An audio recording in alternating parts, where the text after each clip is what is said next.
नमस्कार शेतकरी मित्रांनो, स्वागत आहे तुमचे पुन्हा एका नवीन हवामान अंदाजाच्या व्हिडिओमध्ये। शेतकरी मित्रांनो, राज्यामधील नागरिक ज्या मान्सूनची आतुरतेने वाट पाहत होते तो मान्सून राज्यामधील तळ कोकणामध्ये आणि मध्य महाराष्ट्रामधील दक्षिणेकडील भागामध्ये दाखल झाला आहे। मान्सूनच्या आगमनामुळे राज्यामधील शेतकरी आनंदी झाल्याचे पाहायला मिळत आहे।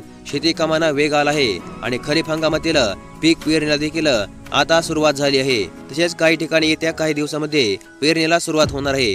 दरम्यान राज्यामधील काही भागामध्ये सध्या मोसमी पाऊस सुरू झाला आहे, तर काही ठिकाणी पूर्व मोसमी पाऊस देखील हजेरी लावत आहे। आज देखील राज्यामधील अनेक जिल्ह्यांमध्ये पावसाची शक्यता वर्तवणीमध्ये आली आहे।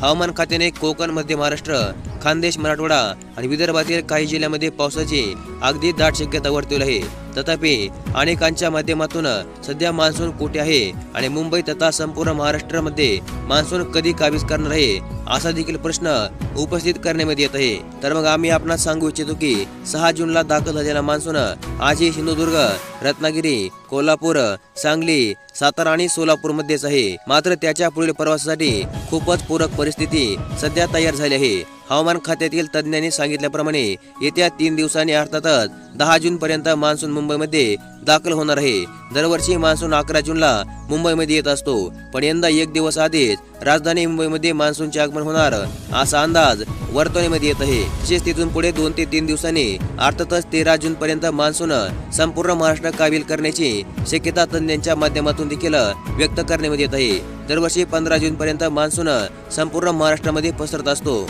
मात्र यावर्षी 2 दिवस आधीच मान्सून संपूर्ण महाराष्ट्र राज्यामध्ये काबीज करणार असा अंदाज वर्तवणीमध्ये येत आहे। यामुळे राज्यामधील शेतकरी शेती कामांना वेग आला आहे। अनेक ठिकाणी पेरणीची कामे सुरू झाली आहेत, तर शेतकरी बांधव आपल्या परिसरासमेत शेती शिवारामध्ये गर्दी करत आहेत। तसेच बी बियाणे आणि खतांच्या खरेदीसाठी देखील शेतकऱ्यांची धावपळ सुरू आहे। दरम्यान आज राज्यामधील 30हून अधिक जिल्ह्यांमध्ये पावसाची शक्यता वर्तवणीमध्ये आली आहे। हवामान खात्याने सांगितल्याप्रमाणे आज तळ कोकणामधील सिंधुदुर्ग आणि मध्य महाराष्ट्रामधील सातारा या दोन्ही जिल्ह्यांमध्ये जोरदार मोसमी पावसाची शक्यता आहे। याबरोबरच उर्वरित कोकण, संपूर्ण खानदेश, मध्य महाराष्ट्रामधील नाशिक, अहमदनगर, पुणे, सांगली, सोलापूर, कोल्हापूर आणि मराठवाड्यामधील सर्वच्या सर्व 8 जिल्ह्यांमध्ये आणि विदर्भातील सर्वच्या सर्व 11 जिल्ह्यांमध्ये वादळी पावसाचा इशारा देखील हवामान विभागाने दिला आहे। या पार्श्वभूमीवर संबंधित जिल्ह्यांमध्ये येलो अलर्ट देखील आज जाहीर करण्यामध्ये आला आहे। तर मग अशा प्रकारची हवामान अंदाजाबद्दलची एक अत्यंत महत्त्वपूर्ण अशी अपडेट आज आपण या व्हिडिओमध्ये पाहिली आणि अशाच प्रकारचा दररोज हवामान अंदाज जाणून घेण्यासाठी आपल्या चॅनलला लगेचच सबस्क्राईब करून ठेवा आणि व्हिडिओ देखील लाईक करा। धन्यवाद।